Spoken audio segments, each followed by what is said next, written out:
ಬೆಂಗಳೂರು, ನಾವಿಲ್ಲಿ ನಮ್ಮ 26 ಪಂಗಡದವರು ನಮಗೆ ಕಾಣ್ಲಿಕ್ಕೆ ಸಿಗ್ತಾರೆ.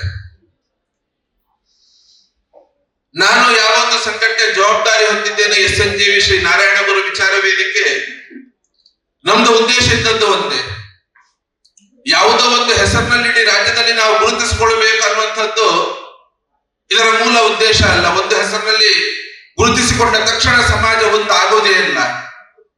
ಮಾನಸಿಕವಾಗಿ ಒಂದಾದಾಗ ಮಾತ್ರ ಆ ಸಮಾಜ 26 ಪಂಗಡ ಇರಬಹುದು ಅಥವಾ 260 ಪಂಗಡ ಇರಬಹುದು.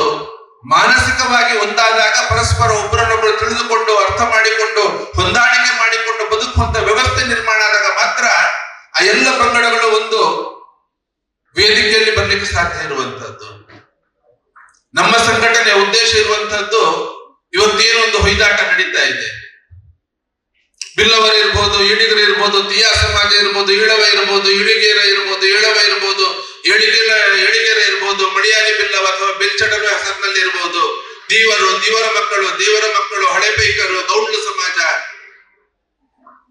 ಇವರೆಲ್ಲರೂ ಈಡಿಗರನ್ನ ಒಂದೇ ಹೆಸರಿನಡಿಯಲ್ಲಿ ಬರಬೇಕು ಅನ್ನುವಂತಹ ಒಂದು ಪ್ರಯತ್ನ, ಅದಕ್ಕೋಸ್ಕರ ಹೇಳಿಕೆ ಕೊಡುವಂತಹದ್ದು.